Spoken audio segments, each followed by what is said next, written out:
Hey everybody, welcome back. It is the Razzball Fantasy Baseball Podcast. I am Beaton, joined by the Fantasy Master Lothario himself, Gray Albright. How's it going over there, Gray? Hey, good man. I got on my new glasses, and I don't know if you can notice, if you can see, change of pace. Yep, it's Now I have more of a metaphorical mustache now versus a literal one. I've decided that going into 2024, I need to change things up. Last year's results were not up to a mustachioed man's standards. So I needed to change things. And honestly, I met with a bunch of, mustachioed advisors, and they were like, we don't like how poorly you did in your fantasy leagues last year. We're shaving your face against your will. So yeah, and then I have my new glasses from Tokyo. Ah, you love them. I know you do. Oh yeah, I'm jealous that you have them, and I have a boring set of just normal glasses. I don't even wear them very often, but I just have boring normal glasses, Gray. Yes, I see your face, and I picture you wearing like those half readers that you get at like Walgreens. No, I just have a pair of Ray-Ban glasses, I think. So, That's just probably more accurate. yeah, yeah, straight up like just boring white. I'm basically a boring white guy, apparently. Yeah. I mean, I play fantasy baseball, You're a so boring white guy, and I am an eccentric Asian man. it is. We got switched somehow in this whole thing here. It's all right though. I gotta ask Gray, is animated Gray getting the update, the facial update? No, anime gray is done. I'm finished with anime gray. We're in a whole new world in 2024. I'm not doing anime gray this year. We've moved past it. We've decided to do other updates with the site and to take the to take the tens of thousands of dollars that I was putting towards my animation budget, and we're moving it elsewhere. So yeah, no more anime gray, unfortunately. But we have other things in the works. We'll see.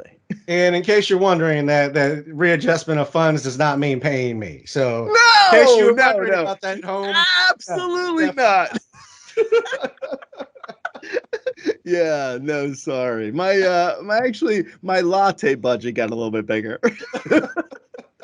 Now, it's really I can just now. adjusting different things Gray wants.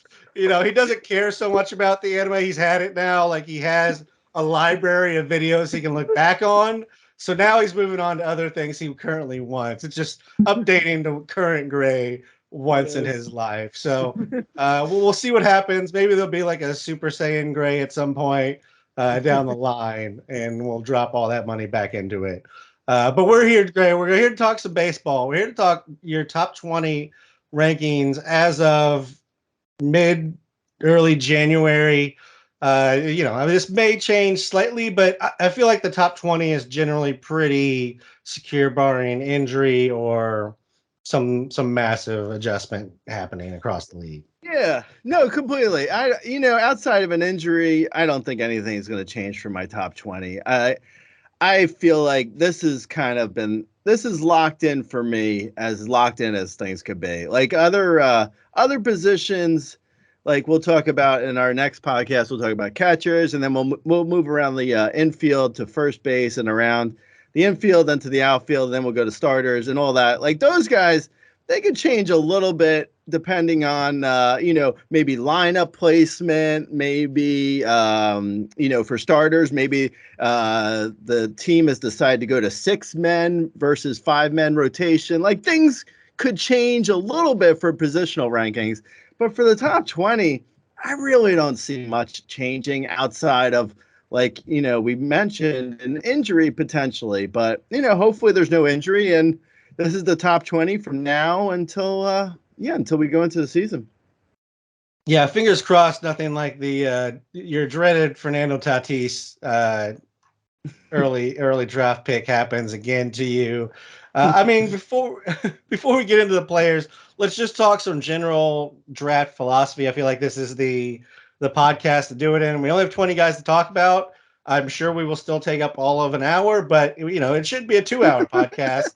So we have at least a little bit of time here off the top to talk about just your general draft philosophy, your ranking philosophy, kind of how where you go with upside, track record, age, and then I'll just kind of let you go with that, and I have maybe another question to throw at the very end of this. Okay, so general draft philosophy for me with the top 20 specifically is more or less like I have the tiers laid out, and I'm just picking, I'm picking a guy based on sort of like the mood I'm in more so than really like I'm not like, as anyone who's followed Razzball knows, I don't pick starters in the top 20. So outside of not picking starters and, God forbid a catcher or a closer, but outside of not picking a starter, there's no real like, it's kind of like guys are where they are in my rankings. And outside of that, like I have these set tiers of players. And when I look at a guy and I'm like, a guy like, who could be at like number 3 overall could also like, if my tier goes up to like number 5 overall, I could see if I've taken the number 3 guy in a few drafts, I could see mixing it up because I like all the hitters in the top 20 outside of, a little bit iffier towards the end of the top 20, which we'll get to. But early on, like in the first round at least, or in like if you're in an auction, these guys have very few caveats. Like I like them all. Hitting is really stacked this year, unlike maybe a handful of years ago where it was a little bit thinner. Like there's a lot of guys that I would draft for sure in the top 20. Anyway, beyond that, though, I want to say one thing in general about the top 20. It is more so than I can remember in years past. It is really number 1 at Ronald Acuna, which is not a surprise. We'll talk more about him specifically, but it's really Ronald Acuna and everyone else. It's like, unlike I can remember for many years, it is really just one guy in the top number 1 tier, the top guy, and then like, and then like 2, the second ranked player, all the way through to like say the 12th ranked player. You're basically just moving guys around based on preference. It is really like Acuna and then 10 or so guys. There's a huge number of guys who I think this year could be the second ranked player after Acuna, but it is totally Acuna. Like I say in my rankings that I don't go and, I don't look at other people's rankings. Just like I don't want to be influenced by other people. So afterwards, as people know who have read Razzball for a while now, afterwards, after I'm done ranking, I'll look at like Yahoo and ESPN just to like, razz them. But outside of that, like afterwards, I'll do that. But beforehand, before I rank my players, I don't look at any other rankings. I look at ADP a little bit at NFBC. But that is what it is. I don't look at actual other people's rankings. So with that said, I'd be shocked if anyone else has ranked anyone else at number 1 besides Acuna. Like I don't know it for a fact, but I am almost 1,000% sure it is Acuna and everyone else at everyone else's rankings. I don't think I've been able to say that before, ever maybe. Like it is so Acuna and everyone else that you don't even have to look at anyone else's rankings to know that they've ranked Acuna number 1. Like it's so obvious that he is by far the best guy and then everyone else, which is so, going back to your thing, like general strategy, my general strategy for the top 20 this year is to get the number one pick. Now, how do you do that? I don't know exactly. I'm not sure. I'm still working out a plan. It might involve cyanide or something, whatever those in those spy movies, whatever they put on like handkerchiefs that they put over people's mouths. It might involve that. I don't know yet. I'm not exactly sure how I'm going to get the number one pick, but it is like that is by far the biggest strategy right now is get the number one pick. Anyway, what's your thoughts? I agree in regards to Acuna being one. I will say the track record is that he won't be number one next year just because it's really hard to repeat back-to-back seasons. A little trivia, Gray. When was the last player to repeat as number one player on the Player Rater? I would guess Mike Trout. That's just a wild guess. Who is it? Did you look it up? I did look it up, and it goes back further. It goes Albert Pujols back in 08-09. Wow. And then before that, it goes all the way back to 92, 93, Barry Bonds. Wow. Yeah, that's crazy. I would have guessed Barry Bonds in those like 2001, in those crazy years of like 70 homers like that. I would have guessed he would have done it then in the 73 homer year or something. Wow, that's surprising. I will say though, in regards to that, which I don't know if you know off the top of your head from researching this, but there's got to be like if a guy was number one, how often did he not end up in like the top 20 the following year? Because like I would take Acuna at number one and feel pretty confident I'm going to get at least a top 20 year. And top 20 is like, if you can guarantee me like within 20 spots of every draft pick, that's not a bad trade-off, Yeah. So I started to go down that rabbit hole, and then I realized that's kind of a whole different item. So I kind of stopped. I don't have the information right in front of me, but what I'll say is a lot of times they did finish in, if we're going to set the bar at 20, they finished at 20, if not top 10 a lot of times. And a lot of times it was like the Bonds years, like he would finish like first, he'd be like second the next year, first, second. And so like for 4 years, he was first or second, and he was going at it. And it was just because there was other people that were running more in that time, really. That's really the only drawback to those Bonds years was he didn't run. And people pitched around him so much. He only saw so many pitches over the plate after he hit 73. I mean, why are you going to put the ball over the plate to the guy? Right. Yeah, no, that makes sense because like, so what I'll say to that is like last year, Aaron Judge, obviously anyone who's listening knows that Aaron Judge was the number one guy last year and he had like a historic year. But I didn't rank him number one, this year. Like, well, now I'm confused myself. 2 years ago, he had the best year in 2022. But in 2023, I didn't rank him number one because he didn't have speed.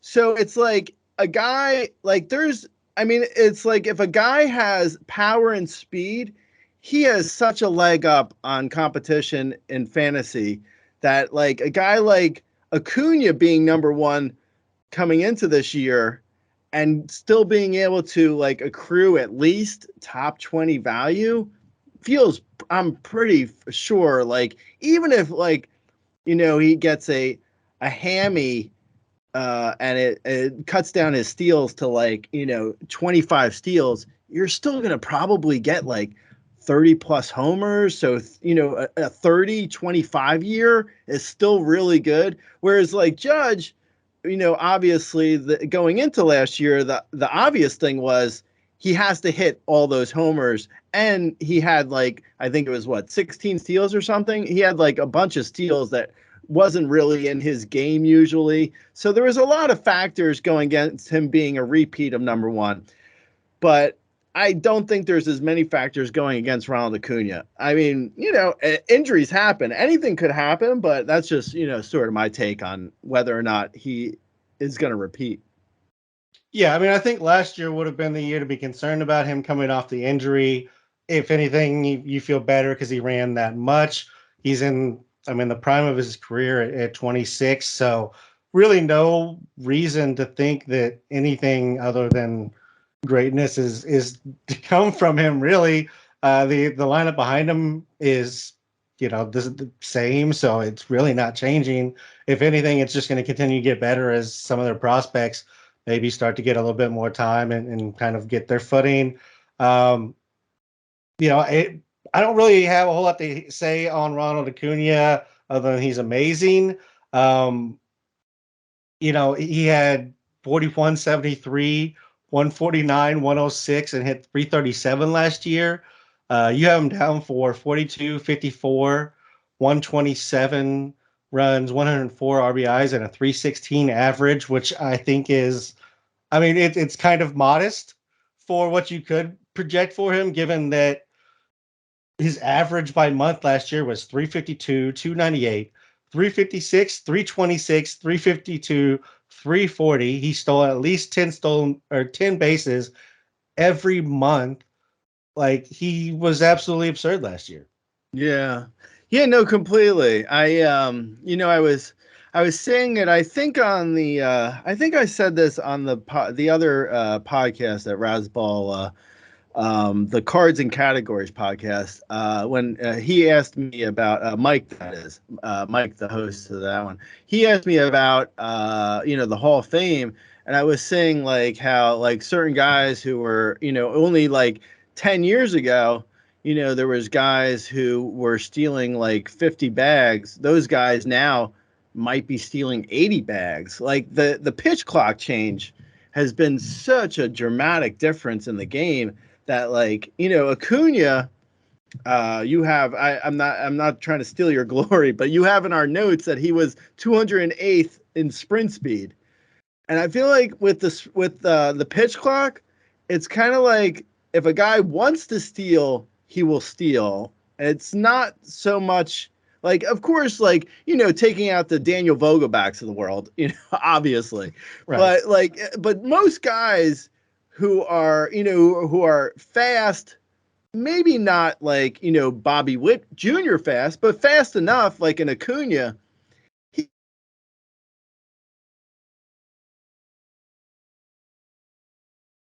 So yeah, I mean, I think I say to my rankings that with Ronald Acuna Jr. that, I feel like his baseline is 40 homers and 50 steals.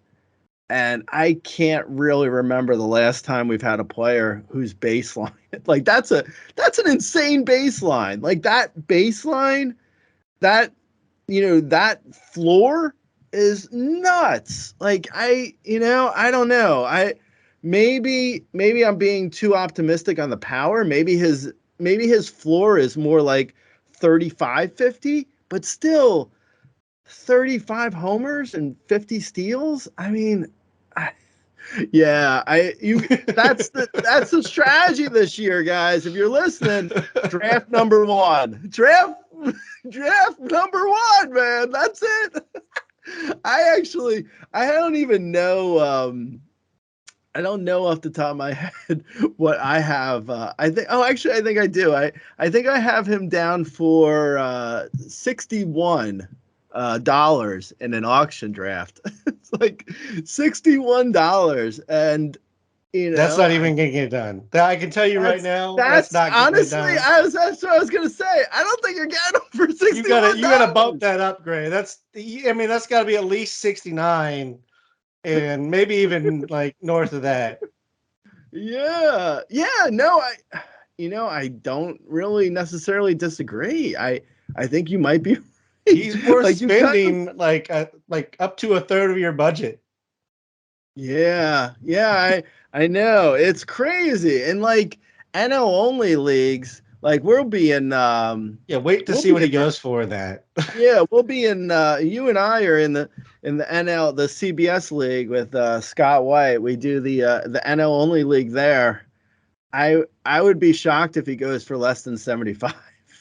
It's so crazy. Dude, that's crazy. I mean, that is $75, almost a third of your budget on one player, but I mean, I guess I could see it. I'm not I wouldn't be the one doing it, but I guess I could see it. There's 4 guys in the room who would do it. 2 of them work at Rasball. So yeah, I mean, it could happen.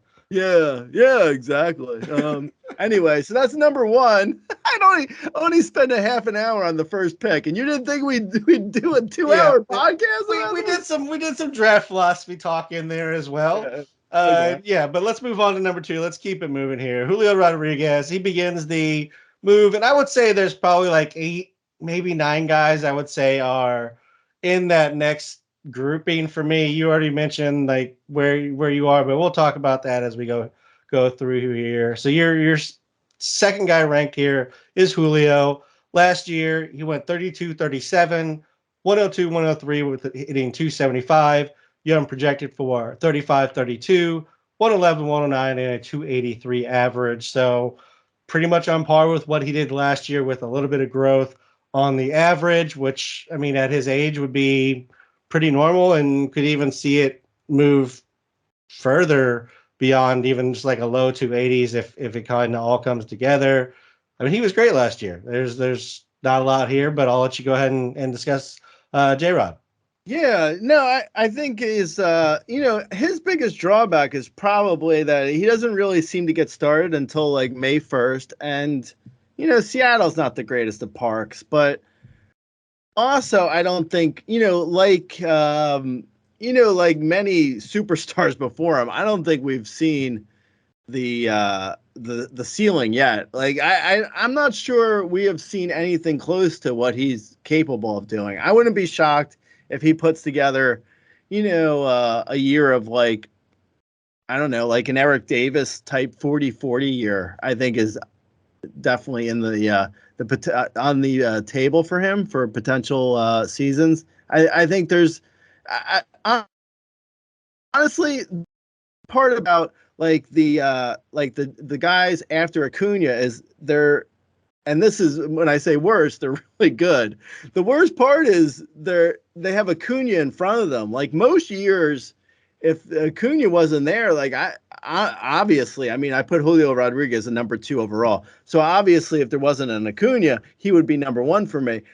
But there's so many guys like this that are after Acuna that could potentially be number 1 if Acuna wasn't there. I think Julio Rodriguez is my best bet for the guys after Acuna. And that's basically how I looked at like this next tier of players. It was just like, it was who could be the best guy in fantasy if there wasn't an Acuna. And for me, the safest guy was Julio Rodriguez. I think he's probably, if you want to say there's anyone who's safe for a 30-30 year, I think he's pretty safe for a 30-30 year. And he has upside from on all those numbers, like the ones you already mentioned, my projections, but on all of them, he has upside on every single number there. I wouldn't be shocked to see him steal 50 bags. Like, I think that could be on the table. And if he were to go 40-50, it wouldn't shock me. I think he's a good April away from having like the best year of his career, and he's already had like 2 great years. So yeah, I mean, and he feels also like beyond the whole upside on every number of his, he also feels like the safest, which is a good thing to have. I think it's, it's worth saying that, like, if you're drafting in the first round, you want a guy who is going to be a lock for certain numbers. You don't want any like, weird slumps or downsides or any of that. Like, you want someone who's going to be able to put up the stats. And for out of all the guys, I feel like after Ronald Acuna Jr., I think Julio Rodriguez is the best, safest bet for a incredibly solid year. Like I wouldn't say his like most likely, realistically his I think there's guys after him who have higher ceilings. Like I think the guy actually at number 3 who we'll talk about, I think he has a little bit of a higher ceiling, but I think Julio Rodriguez's floor is higher, and he's so safe. So yeah, I put him at number 2. I've actually drafted him already. I would be happy to take him. I think I want to say his ADP is like 3, and I have him at 2. So, there's not a whole lot of room for error. If I'm going to draft him, I'm going to have at least a top 3 pick. Well, honestly, I would have to have a second or third pick. If I had a first pick, we know who I'm taking. But if I have a second pick, I'm taking Julio Rodriguez over my number 3 guy. But like I said originally, if I've taken Julio Rodriguez in a bunch of drafts, I could see mixing it up and taking the next guy as my second pick, because I think he's really talented and has a lot of upside too. Upside that I don't think Julio Rodriguez, like not necessarily, not as big of the upside. I think the next guy has a little bit slighter, higher ceiling for fantasy, that is. So you want to talk about him? Let's go to him. Yeah. So I would agree. I think 3 and 4, 2, 3, 4 are all amazing talent. So let's just talk. Number 3, Bobby Witt Jr., my boy. Last year went 30, 49, 97, 96, and hit 276. You have him down for 34, 47, 103, 107, and a 280 average. He was 257 with a 20% K rate in the first half. He hit 301 with a 13.5% K rate in the second half. Really cut down the Ks. Saw that in the approach, and then he got more hits with that. Elite speed. Really nothing missing here, I guess, in regards to that. It just kind of depends on how much you think the second half changes are carrying forward. Yeah, no, I think the and why I kept saying the number 3 guy when I was talking about Julio Rodriguez was, I think, Julio Rodriguez or Bobby Witt Jr. is really splitting hairs. Like, you're really just like, it's kind of like it's really preference almost more than anything. And that's why I even said, like, if I have Julio Rodriguez in a couple leagues, I may take Bobby Witt Jr. at number 2 instead, just to like mix it up, because I don't really see a huge amount of difference. And like I said before, I do think Bobby Witt Jr. might even have more upside because his speed is insane.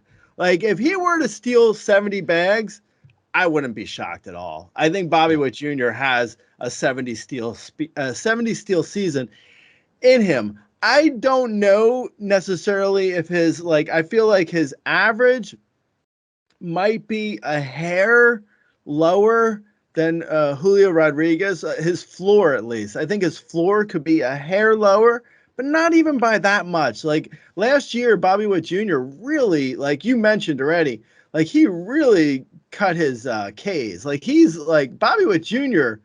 became like a better hitter. A hitter that I honestly did not see.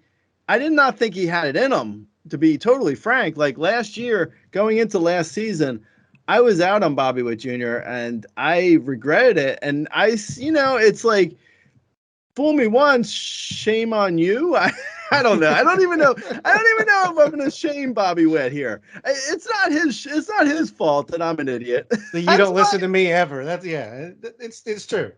That's why I shaved my mustache and I am wearing these new glasses. I am trying to embody my inner Bidon. I love Bobby Witt Jr. this year. I'm totally in. I was looking at the stats and I was like, wow, like he became a guy who I honestly, if next year this time, if Ronald Acuna Jr. If he does come down a little bit, or he gets injured or something, I would say Bobby Witt Jr. has as much a chance as anyone as being the number 1 guy next year. Like, he definitely has power and speed, like easy power and speed. It's not even like a call. Like, his homer per fly ball actually seems low. like last year, Bobby Witt Jr. That is and his speed is insane. So I'm a fan now. I'm in, man. I'm in. I don't know. I don't know what I was thinking before, but I'm in now.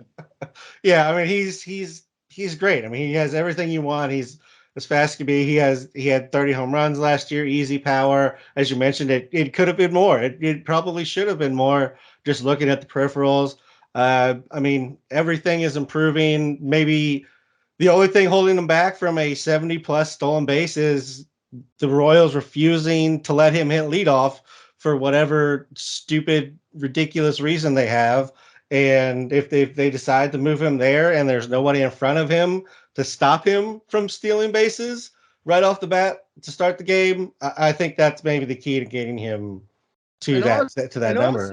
I don't know what his caught stealing percentage is versus like some of the other guys we've mentioned, but if he can get more efficient as well, because he did get caught stealing 15 times last year. If Bobby Witt Jr. and it's not because of his speed, because obviously the guy's really fast. So if he can get more efficient and just get better reads on pitchers, yeah, I think 70. I wouldn't be shocked if we're here at the All-Star break and he's already got like 40 plus steals. Yeah, no doubt. And talking about guys who could be at that level, the next guy could be too, and that is Corbin Carroll. Last year he went 25-54, 116-76, and hit 285. You have him projected for 28-58, 114-83, and 291. Corbin Carroll was everything that we thought he could be, and maybe even more, because it looked like he had been in the majors for years. His approach was great.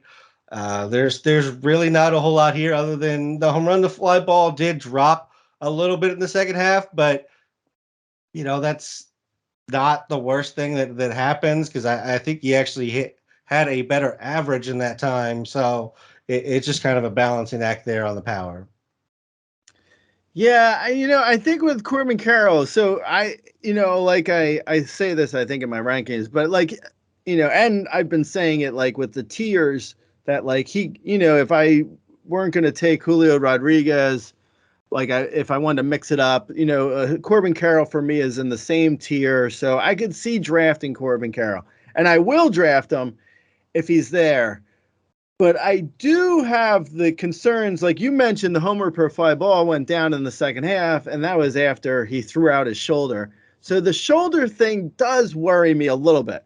Now, the reason why I still ranked him where I did and above, 500 guys at least.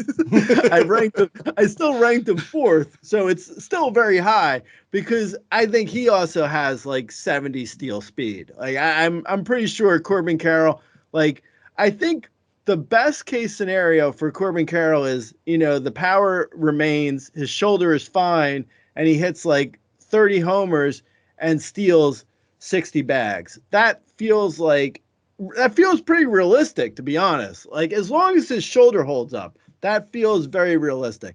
Now, my biggest concern with the shoulder is, and I think the worst case scenario, I want to say, worst case scenario is his shoulder gets injured and he's out for the year. That would be the worst case, obviously. But I think a more realistic worst case is something happens with his shoulder, like he swings, his shoulder, he throws out his shoulder, and he's like, he still plays the whole year, but his shoulder's bothering him, and he ends up going like 12 to 15 homers, but he's still going to steal 50 plus bags because that's like, he is that insanely fast. So I think the realistic worst case scenario is like a 12 to 15 homer season with 50 steals, which is still great. I mean, that's still a great year. Is it not as great as like the 30-50 year that I think he realistically can do if his shoulder holds up? Yeah, it's not as great, obviously, but I think I want to say realistically, hopefully his shoulder holds up and he goes 30-50, 30-60. And the fact that 30-60, 30 homer, 60 steal season, the fact that's on the table for 23-year-old is nuts. I mean, nuts, right? Right now, I think the pitch clock too. Like I think, and like I was saying before, with like players who just played 10 years ago who had 50 steal speed would be stealing 80 back. Like Corbin Carroll right now is, I mean, he came up at the exact perfect time to take advantage of the pitch clock. And assuming the pitch clock stays with us from for his whole career, and he doesn't have any terrible injuries or anything, I mean, he's really going to benefit from that pitch clock. Like I could see 1,000+ steals from him in his career, potentially. I mean, that would be nothing at this point, which is, it's a lot of steals. So yeah, I'm a fan. I'm all in. I don't think I'm necessarily reaching. Like if I have the second pick, I could potentially reach and grab a Bobby Witt Jr. I don't know if I'd reach past Bobby Witt Jr. and take a Corbin Carroll, but if I have the fourth pick, I would happily take Corbin Carroll.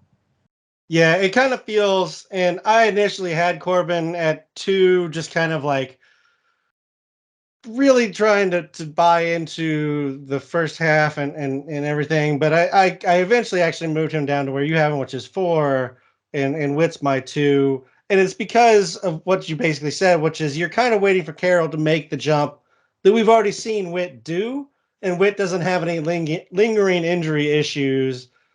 So that's kind of the break part there for me. Same with Julio. Like there's no major issues or anything that happened last year to concern you with what's going to happen potentially moving forward. Like you said, 1550, 1560 is not the end of the world by any means, but it's definitely not 3050, 3060 like the guys in front of him are all capable of. Right. And in a different era, the guy at number 5 would be like a lock at 1. He'd be discussed as one of the best players in all of baseball, and he is. But Kyle Tucker comes in at 5 after going 29-30, 97 runs, 120, 112 RBI, and hit 284 last year. You have him down for 33 home runs, 30 stolen bases, 105, 110, and a 291 average.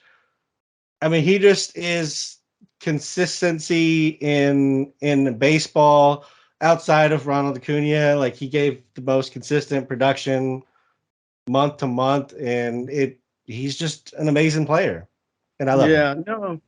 No, completely. I think he's also, I want to say he's going into his free agent contract year. I believe. I think he's probably, Julio Rodriguez. I want to say Julio Rodriguez is probably a 30-30 lock. Bobby Witt Jr., I want to say is a 30-30 lock. Corbin Carroll, like I mentioned with the shoulder, but Kyle Tucker might be the most locked in floor guy. Like he on our steamer projections and our steamer rankings that are on the site for 2024, Kyle Tucker is actually number 2 behind Acuna and in front of Bobby Witt Jr.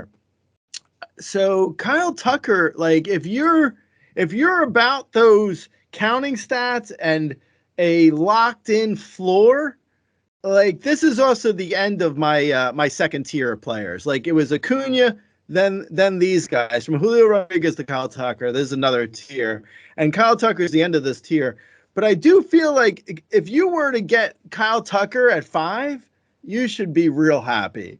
You should, like right now, more so than any time in the last 15 years. I think since I've been doing Razzball, before Razzball, there was, like you mentioned earlier, like some of those Bonds years and the Pujols years. There were some of those early 2000s had some crazy offensive years.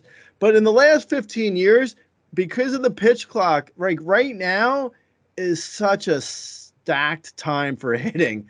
Like we have guys that are like Kyle Tucker, like you just mentioned, most years Kyle Tucker would have been the number 1 guy. Like his floor is 30-30. That's really good. and he's going into a contract year. His lineup is great. He's about as solid as you can imagine for runs, RBIs, and average. Like, there's really no downside with Kyle Tucker, and I kind of understand why, Rudy's rankings have him at number 2 overall, because, like, yeah, I get it. I mean, he's great. Yeah, I mean he's great. He's as consistent as it comes. There's really no guessing in it. He doesn't strike out. He walks. He did less striking out and more walking than he ever has in his career last year. So he just keeps getting better. Just so you know, so that people aren't in the comments. He has one more year under control after this, and then he's a free agent. So Oh, okay. So he's 2 years away from contract, but that's fine. You know what? Honestly, with the whole arbitration thing and contracts, that whole system needs to change. oh yeah, it's been needing to change for a Oh while. my God. We all know. The fact that Kyle Tucker is in arbitration, like he's a top 5 player in the league, and he can't demand a better salary. Like, if God forbid something were to happen to him and he doesn't cash out, like, he should have $100 million in the bank already. Forget like arbitration. Like, it's just so ridiculous. Anyway, that's a side note. Go ahead, let's continue. Yeah, and for a guy who's been playing in the majors since 21 on and off, so not a guy who came in late. Yeah, moving on. Mookie Betts. I think this is maybe the first. I know we already. Never mind. I'll just move on from that. Anyways, Mookie Betts at 6, 39-14 last year, 126, 107, 307 average. I mean, he was great last season, sitting at the top of the Dodgers lineup, which is just getting more and more ridiculous. And this year, you have him projected for 33-15, 116.91, and a 286 average. The homers came in the first half, and the average came in the second half. It all came though. I mean, he was fantastic. Yeah, no, completely. I was looking at, when I go into this, I have some preconceived notions that I expect to be justified. And honestly, I was looking at Mookie Betts expecting to see a guy who shouldn't have that much power. But the more I looked at his numbers, like, there wasn't anything jumping out that was like, oh yeah. I mean, it's got crazy hard hit. His homer per fly ball isn't that extreme. I mean, his launch angle is a little bit high, but he still hits the ball so hard, and Dodger Stadium's a good park for homers. I couldn't figure out a way to really like move him down at all. Like, I was expecting to look at him and be like, and last year was a fluke for power and he's not this good. But yeah, everything I looked at, I was like, hey, he is pretty good. He's really, he's another guy who feels like he's got a solid, we're going off of Kyle Tucker.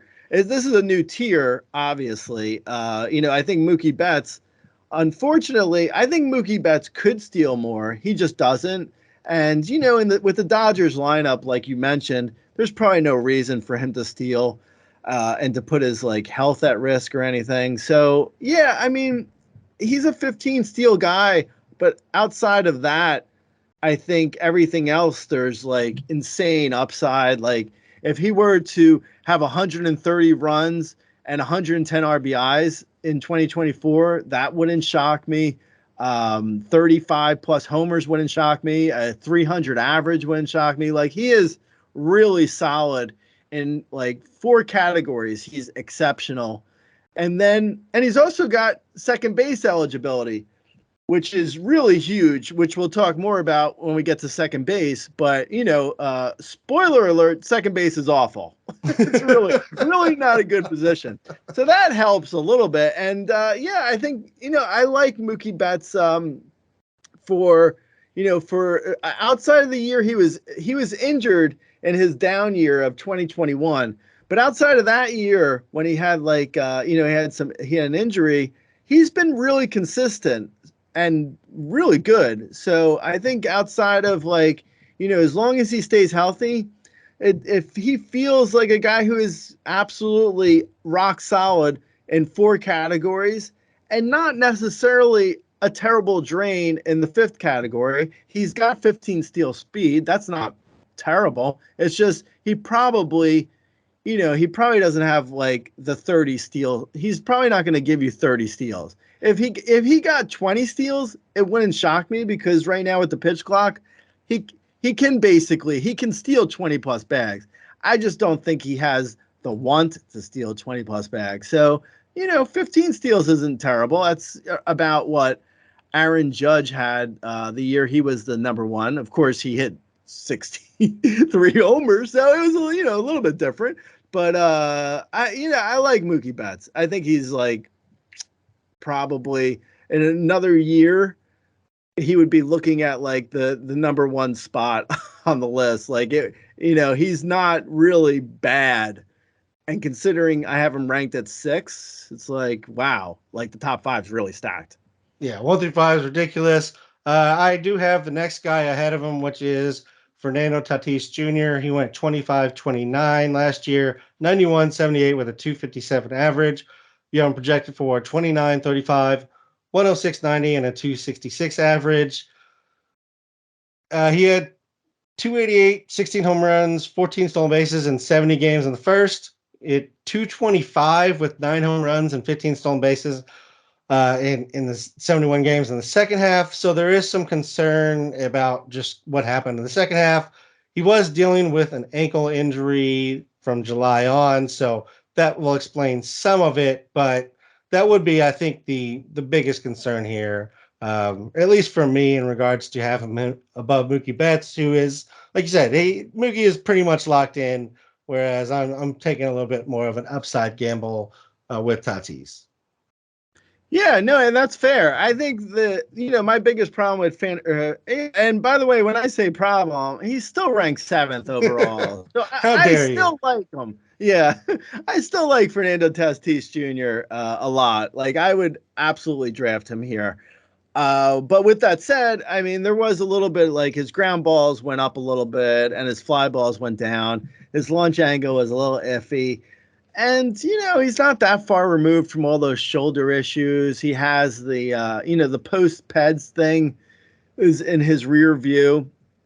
If he came out and had like, the second behind Acuna, if he landed at number 2 on the fantasy player rater, at number 2 behind Acuna, it wouldn't shock me. Like he honestly, he has like a lot of guys I've mentioned before him. He has 30-30 potential. Excuse me. He probably has potential above 30-30. He has like 40-40 potential, but he's got to do it without the, without the pads and everything else. Yeah, absolutely. So there's some concerns there, but the peak is up there with almost anybody else in the game if he can get it together. At number 8 is a guy who was the number 1 overall player rater ever and then lost it the following season to the guy who's currently number 1, and that is Aaron Judge. Last year, he only played 106 games, had 37 home runs, 3 stolen bases, 79, 75, and hit 267. You have him down for 491 at-bats, 44 home runs, 7 stolen bases, 88, 101, and a 284 average. His pace for 150 games would have been 52 home runs. So, I mean, would have been on pace for pretty much what you were expecting out of him had he stayed healthy. But that's been part of the concern with Judge throughout his time. Yeah. Also, it's weird. Dane Cook's comedy appeal. No, that is weird, but that wasn't what I was going to say. No, what's weird is like Steamer, at least our projections, our Steamer projections have him down for 614 plate appearances and have him ranked at 11 overall in their rankings. I can't imagine a world where if he got 614 plate appearances, he's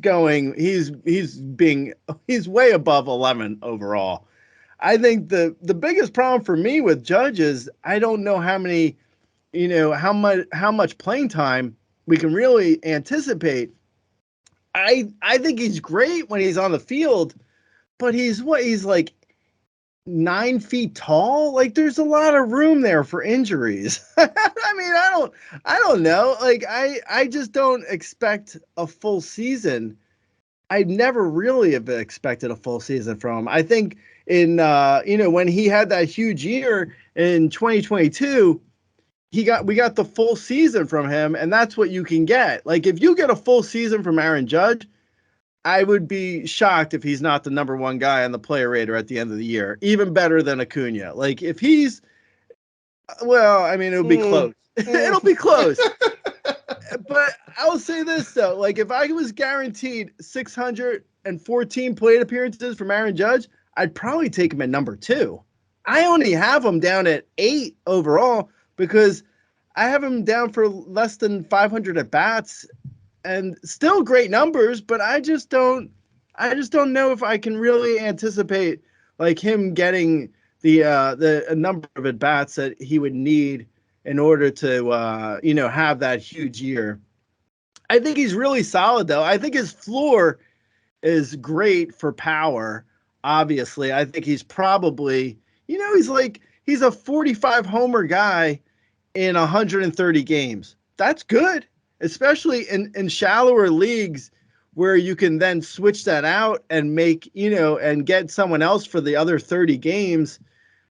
So you're adding like a waiver wire guy onto 45 homers. That's awesome. I'm all for drafting Aaron Judge.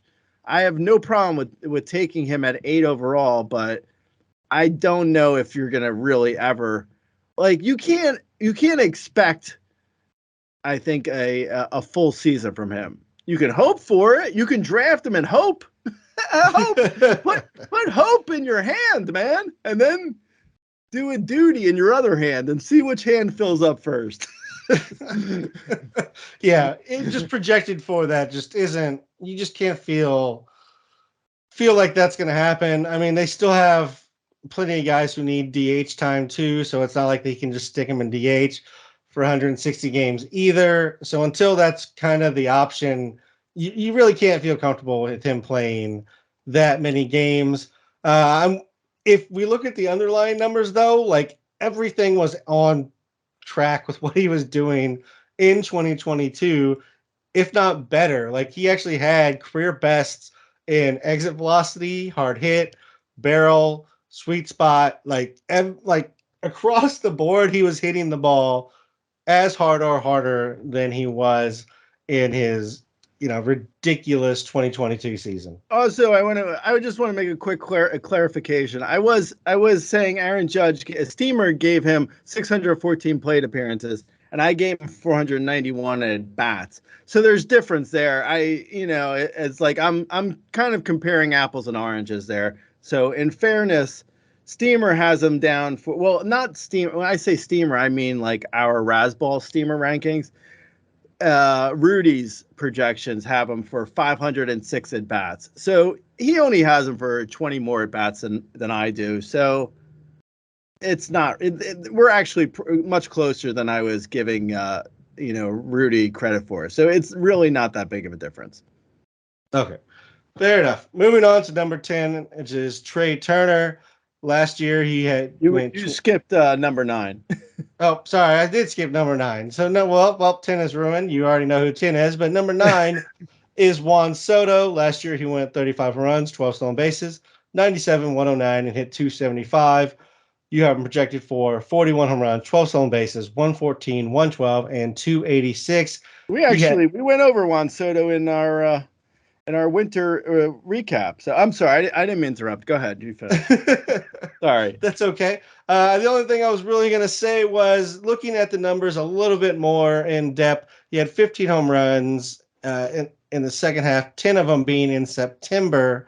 He kind of has done this a couple seasons in a row where you kind of have to survive the first half to get him at his second half greatness. Oh, wait until you see who's at number 10. Talk about surviving a first half. Yeah, I mean, also what I was saying about Kyle Tucker actually is true for Juan Soto. He is in his contract year. Unlike what I was saying with Kyle Tucker, I was wrong with Tucker, but I know I'm correct on Soto. He really is in a contract year. Not that I really think that matters. I think Juan Soto feels. I think we even said this before. I think we both agree on this that like at some point Juan Soto is going to have one of these career defining years where you're like, wow, like he's going to hit 60 homers, hit 330, 140 RBIs, 15 steals. Like he's going to have one of those years where you're like, wow, I knew he was capable of it. But yeah, I think that's possible. He could do it this year in Yankee Stadium. It wouldn't shock me. I think we talk more about him in our winter meetings recap, so we can move on. But I like Juan Soto. Yeah, he's an amazing talent. He's going to put together one of these years. You do have him higher than me, but we can also talk about that once we get over to outfielders as well a little bit. Trey Turner, 26-30 last year, 102.76, and hit 266. You have him down for 22 home runs, 28 stolen bases, 101, 81, and 273. As you alluded to earlier, he is just a terrible first half. He had 247, 292 in the second half. Unfortunately, the splits also carried out on the road where he was 240 hit, 242 on the road, 291 at home. It really wasn't a BABIP related issue where he was 308 versus 313 first and second half, 310 for the season. He just really sucked the first half, Gray. Yeah, yes, he did. He sucked until the Phillies fans cheered him. I wonder if anyone ever clarified whether or not that cheer from the Phillies fans was sarcastic. If that at all mattered to Trey Turner. Was that a real cheer or was that a sarcastic cheer? You just build it up in your head for what you need, Gray. Also, you know what? I don't want the Phillies, out of fear that the Phillies fans might murder me. I don't want to speak out of turn here, but if I'm them, I'm cheering Trey Turner on opening day. Just like, let's just go. If that's what he needs, let's cheer him from the get-go. How about that? That seems like a good idea. Okay, no, so honestly with Trey Turner, I was convinced. I think if you would ask me at the half, at the end of the first half, I think if you would have asked me where I would have ranked Trey Turner for this year, I probably would have said at least 15 picks after this, probably like top 25, top 30 maybe. But his second half, showed what kind of player he can still be. And I don't think the speed's not necessarily I don't think the speed's gone. So he's the kind of guy who it wouldn't shock me if he stole 45 bags because of the pitch clock. And the fact that he can still hit 20 plus homers.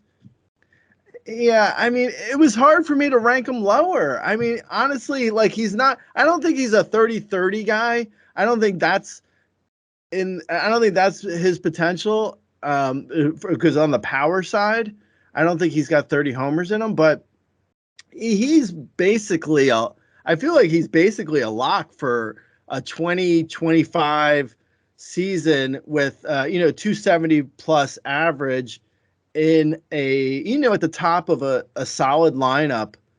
And he seems to stay healthy. I know as soon as I say that he's going to get injured, I just jinxed him, but he's a 600 at bat type player. So yeah, I mean, I couldn't figure out a way to really lower him much more, than where I had him.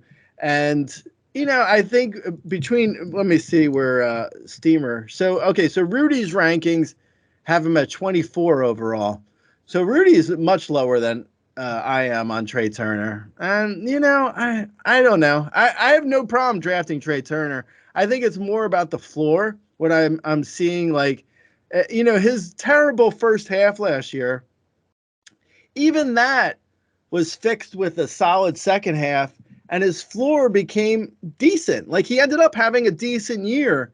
And if a guy is going to consistently have a solid year, I mean then their floor is pretty good. Yeah, I mean it's just I think it's pretty safe. Like I think you said 20 home runs, 25 stolen bases. I feel like that's very safe. I think even 25, 30 is pretty safe to throw out there. The speed, as you mentioned, isn't gone. He was still fifth in the majors and sprint speed. It was really just he struck out a lot in the first half for whatever reason. The swing wasn't there. He had a 24% K rate, which is just it's the worst that he's had since he was called up for like his first look at the majors. And then it normalized back down to 18.6% in the second half, which is pretty much what he did in 2022, which is, it wasn't the best thing he's ever done, but it's pretty much in line with what he is. He's an 18% K rate guy. And so if he just gets back to that, all the numbers kind of come back up with that. And that's what we saw in the second half. Word. Number 11 is Bryce Harper. This might be where we have maybe our first bigger disagreement in the rankings. Bryce Harper coming in 11 for you. Last year, he went 21-11 in 126 games, 84 runs, 72 RBIs, and hit 293. You have him down for 505 at-bats, 32 home runs, 13 stolen bases, 102, 109, and I apologize, I did not write the average you have him down for. I have Bryce Harper for a 286 average. So down for very good numbers. He is going to be first base only going forward. The Phillies have said that. I'm gonna throw this label out on Bryce Harper, who was hyped and has been very good. I feel like he's overrated and he's surviving on name. Gray, convince me otherwise. Why is he up at 11 for you? I'm surprised to hear you don't like Bryce Harper. I am, because I don't know, like I can't imagine what there is to dislike on him. I'm surprised. I'm looking at his numbers now because you've sort of thrown me off a little bit. So once he was healthy, he had a second half, because like you got to throw out his first half. That was obviously like he was coming back from Tommy John surgery. He wasn't supposed to come back until midseason. He came back early. He wasn't right. He had a terrible first half. So just throw out the first half. So his second half, in only 247 at bats, he had 18 homers. He stole 6 bags and hit 296. What's not to like? I don't get it. I'm so confused. I'm really thrown. So here's my thing with Bryce Harper. I get it. Like he had the injury, but he's been like that's still around. Like he had a great second half, but that doesn't mean like it's not going to flare up on him or he's not going to be able to only play 130 games. The power was there in the second half. It clearly wasn't there early on. That worries me. He's not really running, even with the rules lifted. And on the pitch clock, he stole 11 last year. Like, it's pretty good. I don't know. Like 30-11 is good. That's a really good season. That's if he gets the at bats. That's if he doesn't have an issue with the shoulder. And I just feel like there's guys who can give you very similar lines that are safer going down, in the rankings, and guys that could potentially give you maybe more productive lines, safer. Like you're really just getting home runs. Like I don't, 5 to 10 stolen bases is meaningful, but with the pitch clock, it means less now because there's guys that are stealing 40, 50, 60, 70 stolen bases. And there's more guys stealing that you can grab. So like, it's not like you need to piecemeal your stolen bases together. Well, okay. So in 2021, his last full season, he hit 35 homers, stole 13 bags, and hit 309. Last year, in an abbreviated season, he hit 21 homers, stole 11 bags, and hit 293. Sounds like we know what kind of player he is. I mean, he's basically what he was in 2021 still. I don't see where, and his projections for not for me have him at a 30 homer, 13 steal, 283 season, which is kind of what I have him too. I mean, I don't have him that far off from the norm. Like it's not like I'm out on a limb. I guess, I mean, I'm a little bit lower, I'm a little bit higher than our Rudy's projections have him at 27 overall. I have him at 11, so obviously I'm higher. But I mean, he doesn't really have him for dramatically different numbers. He has him for 27 homers. Well, you already said it. 12 homers. 12 steals, 27 homers, 500 at bats. Yeah, I don't know. I mean, I guess you just don't like fun. Like it's 20. Like to your point, like you take away 5 home runs. That's really the difference between what you and Rudy have is 5 home runs. Yeah. Like 27-12. Like is that we're taking at 11? Like that I think that's, and I have him down at 22. I guess I don't know. I also think there's, I don't feel like the Tommy John surgery, that's fixed. Like I'm not worried about injury. Like he's playing first base going forward. I'm not really worried about a reoccurrence to like his injury. Maybe I'm being naive in that respect, but I feel like he's a lock for 145 games, solid runs, solid RBIs, a solid average, 30 homers, 12 plus steals. That feels pretty. It may not be jumping off the page, but it's also really safe. Like if you were to get that from, like last year, like that's the kind of numbers that I think last year you probably would have put him at, I don't know, maybe top 20 overall. Like again, not 11 maybe.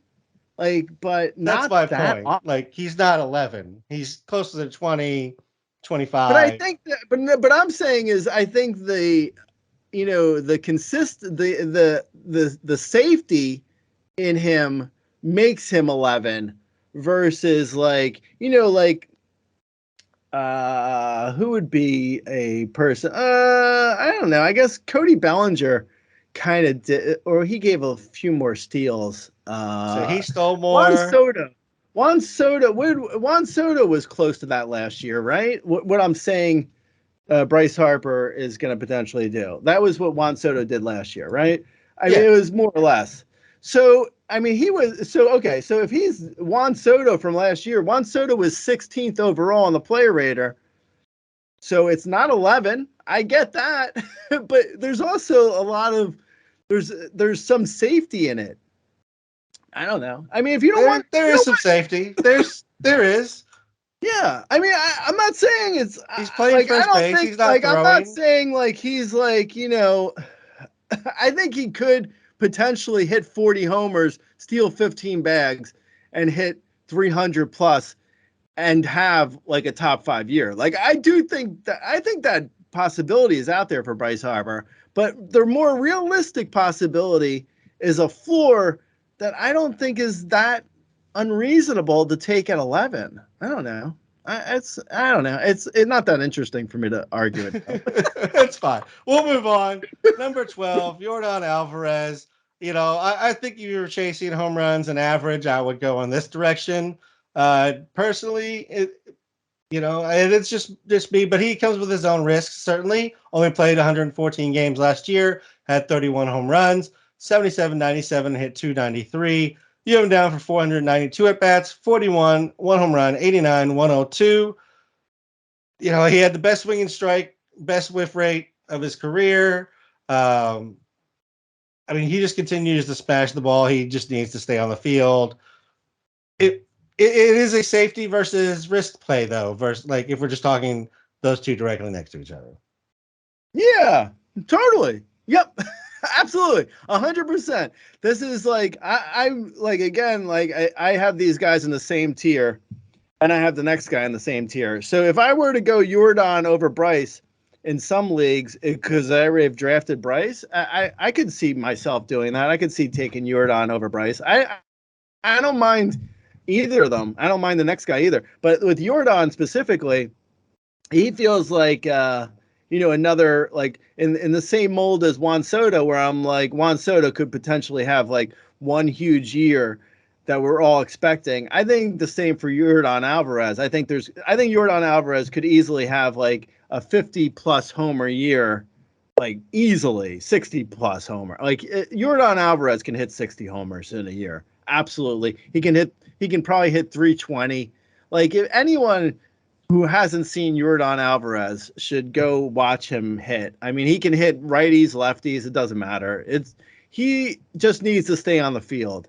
And the way that they, hopefully he, continues to get some position eligibility, but at some point he might end up being just a DH, which, that we'll cross that bridge when we come to it. But at this point, if he can get on the field for, 575 at bats or 550 at bats, I would be shocked if he hit less than 40 homers easily. Yeah, absolutely. Moving on, number 13, and I don't know how you have this guy behind Bryce Harper, Shohei Ohtani.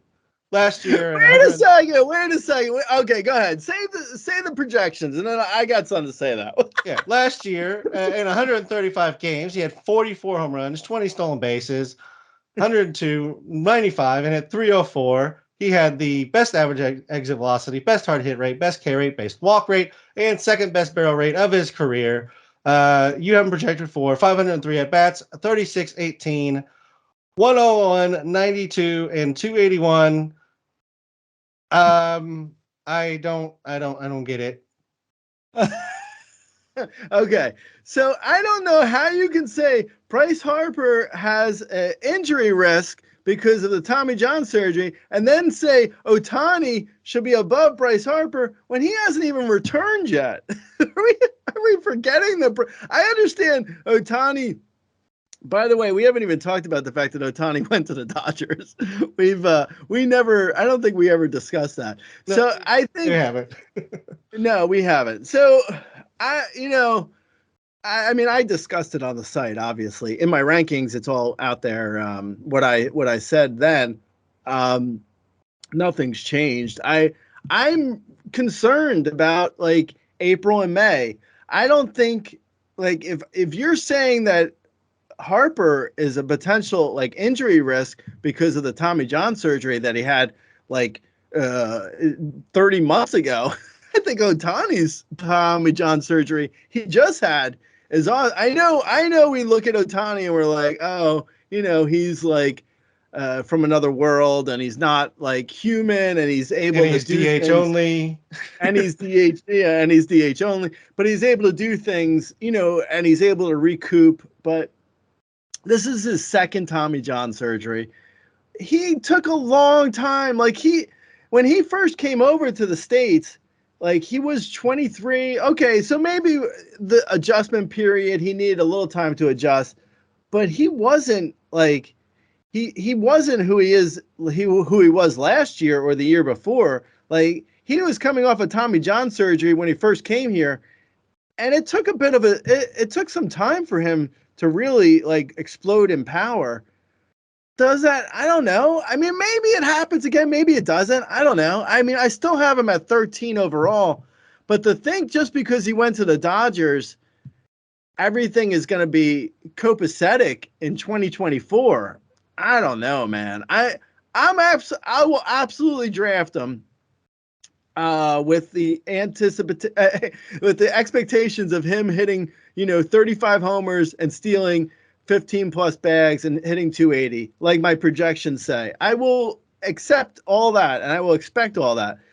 And hopefully it happens. But if he were to come out of the gate and not be the Ohtani we've seen before until like June, that also wouldn't surprise me at all. I don't know. I mean, maybe not. I don't know. I'm just saying there's got to be a little bit of risk there. There is absolutely a little bit of risk. The DH only definitely mitigates it for me. The Dodgers, being the organization they are, helps me believe that he's going to be fine. And just the fact that his upside is like better across the board than Harper, if that's where we're just going to continue to go, and I'm just going to continue to throw guys over Bryce Harper. Like his upside is number 2 player behind Ronald Acuna Jr. Yeah, it is. Okay, moving on to number 14, another guy that I have and that I didn't have at this point last year. Yeah, this is a new tier for what it's worth. This guy and the next guy are a new tier. Anyway, go ahead. Sorry, go ahead. Yes, but a guy I also have above Bryce Harper, which is Freddie Freeman. Wait a second, you predicted the downfall, and the downfall did not happen. He set a career high in stolen bases. What? Oh my God! Now you're a Freddie Freeman stan? You're a free stan? Oh my God! He stole 23 bases, Gray. Like I don't know what you want me to do about that. Like he's getting faster as he gets older. Oh my God! I don't know. I can't believe it. What? Let me hold on a second. Wait, am I in a parallel universe? What's going on? And then the average feels more locked in. The stolen bases feels pretty safe. Tell everyone the projections. All right, you have them down for 25 home runs, 17 stolen bases, 114, 95, and 307. All right, Gray. That was it. Yeah, I mean, okay, so I don't even think I'm just gonna check real quick where I have Freddie. Oh, okay, so I have him a little bit below ADP. ADP has Freddie Freeman right now at 9. I have him at 14. So, like I've been saying, I would draft Freddie Freeman if he's at 14. I don't know if he's necessarily going to be there. He might be gone. As I just said, the ADP is higher. So, I would take him though. I just feel like the end. Freddie Freeman is relying on 600 at bats every year, and him holding on to his average and his steals. Two things that like he would have to be such an anomaly for like every baseball player who has come prior to him. This feels so familiar. I feel like I've heard this somewhere.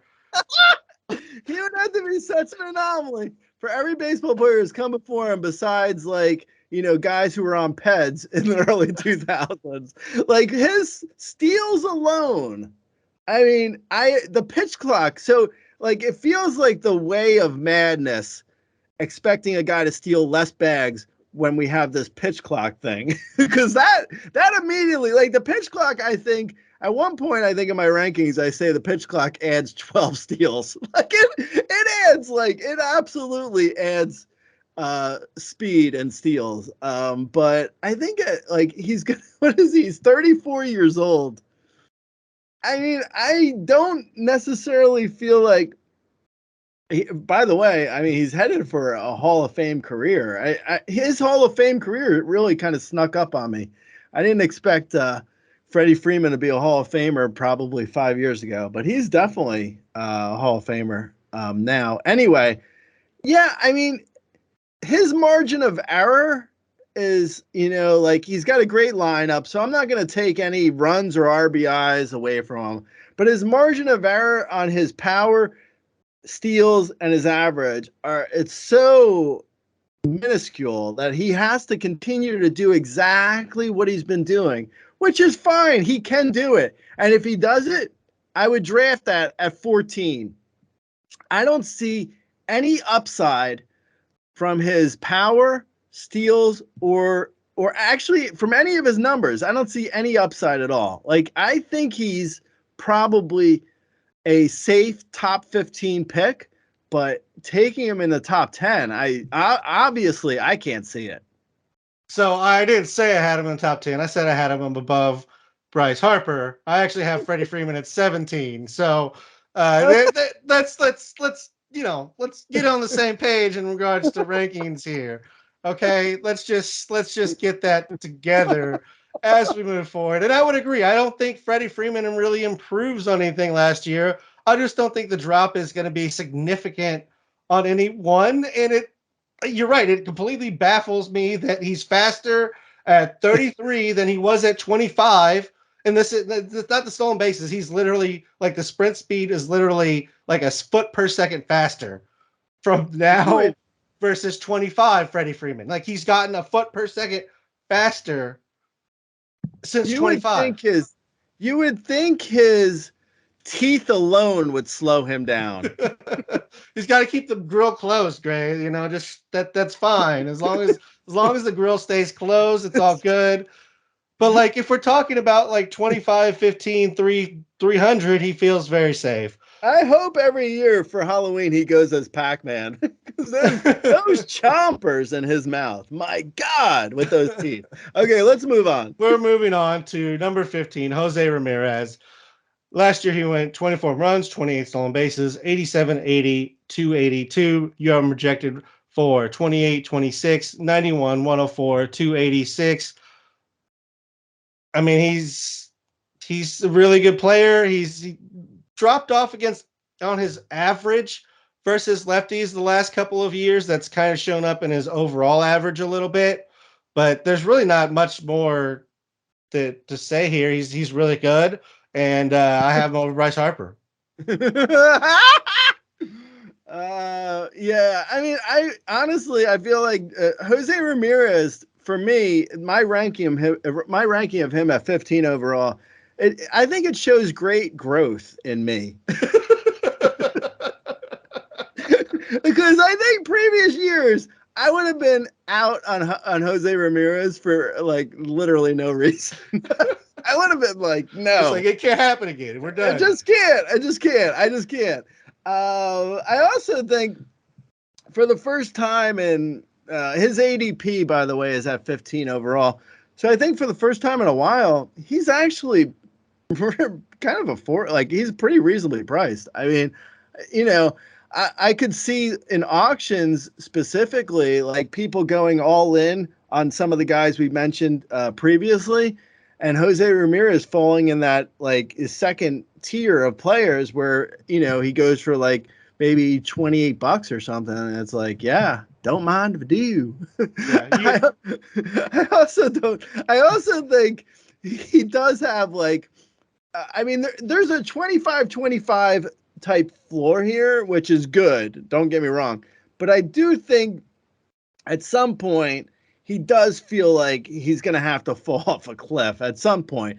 Now, the problem is, as I keep saying with the pitch clock, it's impossible to say like, oh, you know, a guy's turning 31, so his steals are going to go down. Yeah, but there's also a pitch clock that's going to add 12 steals. It's like he's not going to lose that much. I mean, I'm fine. Again, I'm not reaching for Jose Ramirez, but I would totally be fine drafting him at 15. Yeah, absolutely. I think also not to be a spoiler here, but he's got a good position eligibility because third base is not very good. Very true. Very true. Great. Number 16. This feels like a placement by you just to place him here. Not actually a legitimate ranking, so you're just lying to everybody, and that is Spencer Strider. Last year, he had 186 and 2/3 innings, 281 strikeouts in those innings, had a 3.86 ERA, 109 WHIP, almost a 37% K rate, a sub 8% walk rate. You have him projected for 184 innings, 267 Ks, 281. 104. There were some struggles in the second half, but I mean, I feel like he's the undoubted number one pitcher by most people, if nothing else, for the absurd amount of strikeouts. Yeah, no, completely. He's also the poster child of why Fangraphs should remove their prospect grades after a guy hits in the major leagues. Because the fact that they have him at 45, graded at 45, I don't know, guys. He might be better than a 45. Okay, so, you know, I really don't have a ton to say about him specifically, so I'll talk, briefly about just pitching in general. Last year, it seemed crazy at the time. I know people are going to be like, was that crazy though? But it was. It seemed crazy at the time last year when I said, don't draft Corbin Burns in the top 10 overall. And people were like, you're a little nuts. I was like, no, don't do it. And before that, every year it's like this. I don't really have an issue with Spencer Strider specifically. I think he's great. I have no issue with him. I feel like, he could be the number one pitcher. I think he will. I would guess, obviously I ranked him as the number one pitcher, so I would guess he's going to be the number one pitcher. But man, pitching is just so fickle. I've said it so many times, and we'll save most of this. We'll talk about this when we actually talk about starters and the top 20 starters. So I don't want to go too far into this, but I mean, there's such a path of like drafting pitching early and being able to get pitching late and just having the same exact results. Like it's just every year it's like this. And I think it's kind of now, like you mentioned Spencer Strider's second half and his ERA last year at 3.86. I mean, I will say that like because his command isn't quite as excellent as some other guys, Spencer Strider right now, probably he would have been safer pre-pitch clock. I think he's probably getting hurt a bit by letting people on because as soon as you let someone on, it's an automatic double. So that's going to hurt the ERA. Like all anyone needs to do is get a walk, a steal, and a base hit, and there's a run on the board. So Strider's ERA is inflated like as recently as like 2019, if Spencer Strider was in the league, he'd probably be a 1.5 ERA pitcher. Now, I mean, probably around a 3. I have him at 2.81, but ERA is fickle. WHIP is fickle. Wins are fickle. There's so many reasons to not draft starters early. I like Spencer Strider a lot, so this isn't specifically about him, but just be careful when you're drafting pitching. And I wouldn't draft a starter in the top 20. Yeah, it's the volatility of the position and the risk of the position versus what is generally more safe consistency from bats. It's just statistically, it's just more consistent year over year. Also, sorry.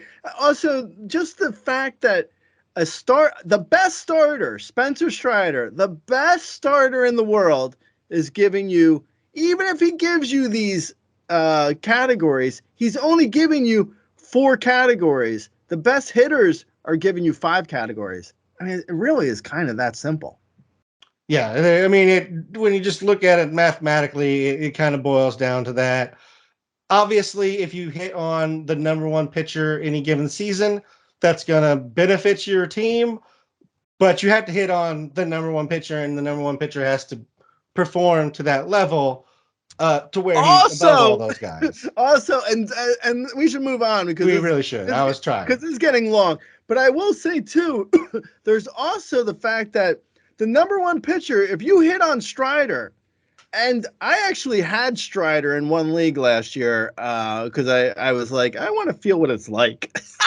But and you know what? No one else talks about the fact that if you hit Spencer Strider, but then your second pitcher off the board is Alek Manoah, he ruined Spencer Strider's ERA and WHIP. Now, if you were to hit on who's a hitter right above him? Jose Ramirez. If you were to get a 25 year from Jose Ramirez, your second hitter, your next hitter pick doesn't subtract from Jose Ramirez. It just adds on. So anyway, it's like, I don't know. It feels real basic, but we should move on. We are. Number 17 is Francisco Lindor. Last year went 31-31, 108, 98, 254. You have projected for 27, 30, 94, 101, and 258. I mean, Francisco Lindor is another one that like the cliff feels like it's coming, but the pitch clock is kind of has pushed that back a little bit on us.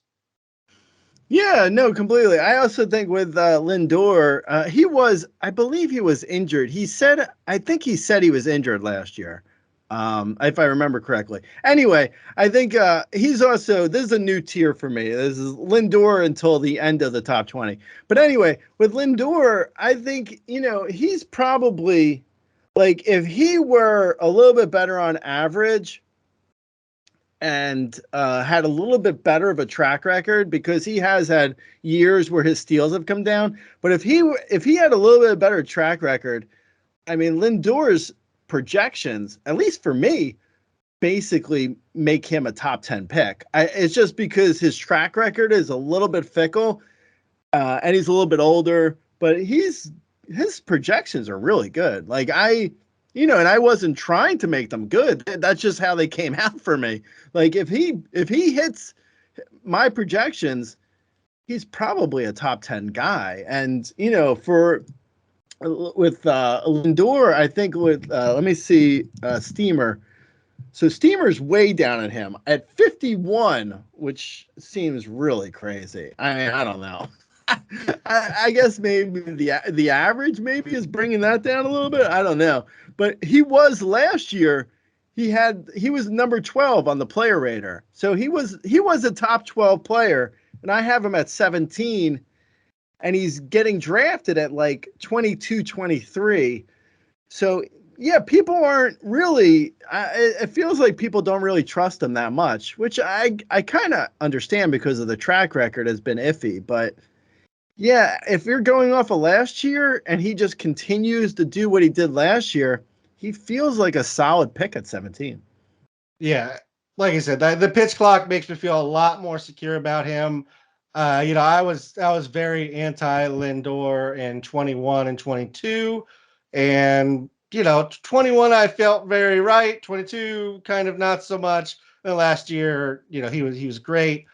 I think he kind of regresses from last year, but I think if we're going by projections, and this is Rudy's projections along with pretty much all other projection systems, like the guys that we're kind of talking about in this 29 to 32 range that are stealing more because of the pitch clock, I think it's really kind of messing with some of the projections for those guys where the steals are coming out low because in theory you can't project a 30-year-old to steal more bases than he did when he was 25, but in reality you can because he's getting an extra 2 steps off the bag because nobody's paying attention to him or they can't throw over. Yeah, no, totally. I meant to ask Rudy about this because he's in constant communication with Steamer. And I kind of wonder if they have adjusted for the pitch clock because like Lindor, like they have him down for 19 steals, and last year he stole 31. Now, if there was no pitch clock, I could understand the dramatic, like, come down, I guess, the reduction in steals from last year, because he stole 16 in 2022. So I could see him going from like 16 to 31 back to 19 if there was no pitch clock. But with the pitch clock, that adds 12 steals, bro. I mean, like 25 feels pretty safe based on right? the fact I he mean, stole it's just 31 like, last and season. honestly, he may only steal 5 bags, but it's like a matter of how many he wants to steal. That's what it comes down to. Like, it's not a matter of whether or not he can steal 30. It's just a matter of whether or not he wants to steal 30. Yeah, even more. Yeah, like you said, it adds it even more so on top because of the pitch clock. Before, I mean, it's always kind of been like that with stolen bases. Like the guy had to want to, he had to have the green light, but now it's just on a whole different level. Moving on, number 18, Matt Olson. So much for us not doing a 2-hour podcast. Uh, Number 18, he went 54 home runs, 1 stolen base, 127, 139, and a 283 average last year. Monster season from him.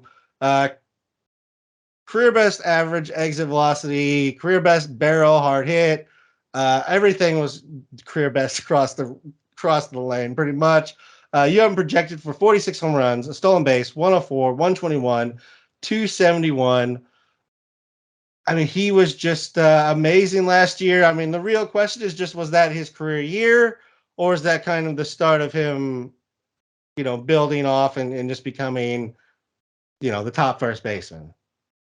Yeah, no, I agreed. I think there's really, it's just a matter because he's always, at least, recent memory, he's been a guy who's has a ton of at bats. Like he stays on the field, a very good health. If he continues doing that, because like even before last year, I was saying for a couple of years there, where it was like he can hit 50 homers, and he finally did it last year. I mean, now it's just, the difference between 45 and 55 homers is just like, a little bit of luck on whether or not he hits the homers in a good park or if he hits them in an away park that isn't good, or, there's like, it's basically luck at this point. He's neutrally, he's a 45 homer hitter.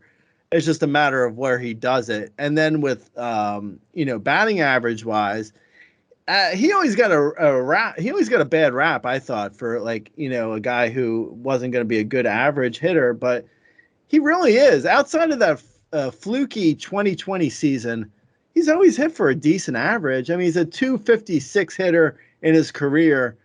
Recently, he's probably closer to a 270 hitter. There's not a whole lot negative on him other than the fact he just doesn't steal it all. He's slow. So that's fine. And he's not even like, he's the kind of guy who, even if he wanted to steal, he wouldn't be able to steal. Like he's not going to run into 10 steals. This isn't like a Freddie Freeman situation. Like he's a one, maybe two steal guy. So I like him though. I would totally draft him where I have him ranked. I think, let's see, ADP has him at 18 as well. So yeah, me and ADP and I are at the same spot. But yeah, I would draft him there. I like him. Yeah, I mean, there's really nothing to complain about. He's in the middle of an amazing lineup, so there's not a whole lot to be worried about with Matt Olson. I love me some Matt Olson, another guy that I have ranked over Bryce Harper. Number 19 is Marcus Semien. Last year, he went 29-14, 122, 100, and 276.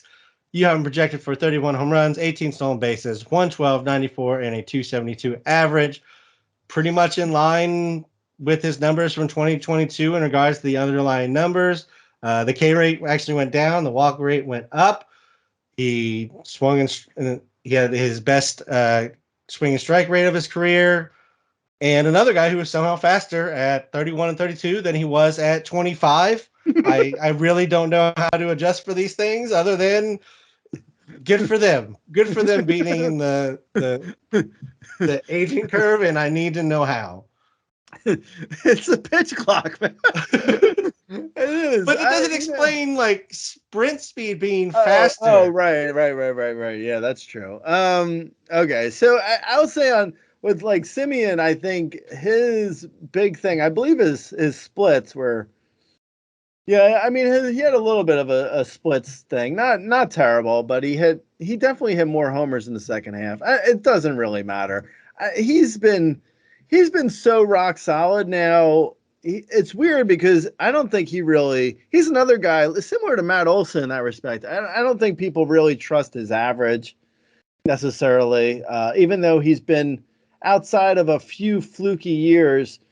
Marcus Semien has been a solid average guy. He doesn't strike out a lot. His K rate's like next to nothing. He has an elite K rate. I mean, his walks are up, as you mentioned. Yeah, I mean, he is, I think, a 30 homer guy, neutrally. And so then you just got to figure out how many steals are there going to be. Like last year, there was 14. I think next year there could be 25. I mean, it's impossible to say. I have him down for 18, like you mentioned. Steamer has him for, I think, 16. Yeah, I mean, if he's a 30 homer, 15 steal guy with a 275 average, how different is that than Mookie Betts? Yeah, I mean, honestly, the difference was like this last year, Corey Seager stayed healthy, and so he didn't have to run because Corey Seager was mashing the baseball. The year before, Corey Seager wasn't healthy; he had to run a little bit more. I mean, it seems I can't give you a number on his stolen bases because he's just inconsistent on that. But I think you're right. Like 25 to 30 home runs feels very safe, and 260 is like I think a floor on an average, which isn't bad. That's probably kind of the base that you need to be in contention in your leagues, anyways. Yeah, yeah. I mean, it's not like obviously last year does not like this year does not mean excuse me, last year doesn't mean exactly what a guy's going to do this year, obviously. But Marcus Semien on the player rater last year was better than he was 13th overall, better than guys who were going before him, better than Austin Riley, Juan Soto, Trey Turner, Corey Seager, Bryce Harper. Bryce Harper. Bryce Harper missed half the season, bro. Stop, leave Bryce Harper alone. I hate you. No, I mean, honestly, though, Marcus Semien was probably better than a lot of guys who you think were actually not as good as him. But he was way better than a lot of guys. Than like guys who you think were probably better than him were actually probably worse, because he was better than Adolis Garcia. He's better than Cody Bellinger. He was better than a ton of guys. He was the same as Lindor, and him were basically the same at 12 and 13 overall on the player rater last year. Again, I get it. Last year doesn't necessarily mean it's totally indicative of this year, but Marcus Semien has done this for like 5 years straight. This isn't a fluky thing that's like, oh, wow, Marcus Semien was good. What a shock. Like, no, he's been good. He's been good for a while. Yeah, I feel like people got burned in like 2017, 2018 on Marcus Semien when he had those awful seasons and was banged up and just like he looked bad. Like he was terrible in those 2 years. But like people got burned there and just never trusted him again. He's been amazing pretty much from 2019 on. So I love Marcus Semien. Yes, I do have him above Bryce Harper. Ozzy Albies coming in at 20. We're finally at the last guy here, Gray, of our 2-hour podcast. And I said, there's no way we're going to 2 hours. He went last year, he went 33-13, 96-109 with a 280 average. You have him down for 32 home runs, 18 stolen bases, 90 runs, 105 RBIs, and a 283 average. The average is a nice bump. Some of the stolen bases went away, but again, pitch clock, saving everybody. Best hard hit rate, lowest whiff rate, and another guy I have above, Bryce Harper. Yeah. I mean, I don't know. Ozzy Albies is again like another guy who I feel like I have nothing negative to say. Like they're all really good. I don't have anything negative to say about Ozzy Albies either. I like all the stuff you mentioned. It's not like I'm refuting it all. I like him. I would totally draft him. There's so many guys here that I would happily draft. Like outside of Spencer Strider, I'd basically take everyone here. Like hitting is stacked. That doesn't mean to draft pitching though. I don't put those words in my mouth. Hitting is stacked at the top. Hitting is at the top. True. Yeah, there's definitely a fall off at a certain point, which we'll go over in the positional rankings. But yeah, I mean, with Ozzy Albies, specifically about him, great average, solid for steals, has some surprising power. I think surprising because of his size, but I mean, Altuve's hit 30 homers, so it's not like little guys can get a little bit of ding dong. You know what I'm saying?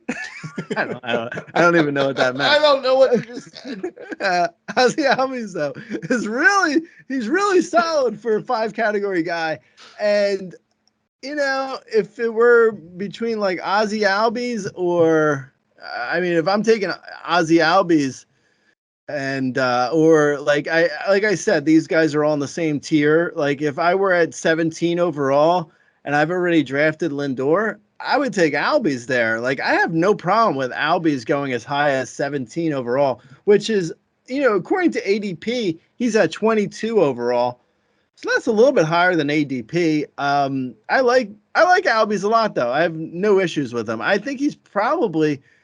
It's only due to the amount of hitters that are so good now is why Albies is ranked this low for me. Like in most years, a guy like Albies with this projections I've given him would easily be a top 10 guy. But yeah, I mean, there's just a lot of guys. There's a lot of really good bats at the top. I think specifically when we're talking about like the combo guys, the power speed. There's a point in the draft where like that's kind of done with, and you are taking either power or speed, and you're kind of building whatever you need. But yeah, at the top here, it is just absolutely loaded through. I would say probably depending on the leagues, but like the top 50 to 70 picks are just absolutely loaded with talent on the hitting side. Yeah, definitely. All right, great. We did longer than I said we would do by a good bit. I'm sorry, but hopefully you got some good information here. If you have specific questions, come find us on Twitter. I'm at RazBeaton. Gray is, of course, the owner of the at Razball account. We are running RCLs, so keep your eye open for those. I will be running a podcast league along with the Win Beaton's Money League. So if you want in either of those, let us know. I do not know. I haven't talked to Gray yet whether he's playing in either of those, but I will be in them. So if you want to play against me, and I'm sure we will have some other Razball people in both of those leagues, let us know, and we'll get you added there. And we'll cover catchers next time we come back. Talk to you later, Gray. All right, Lates.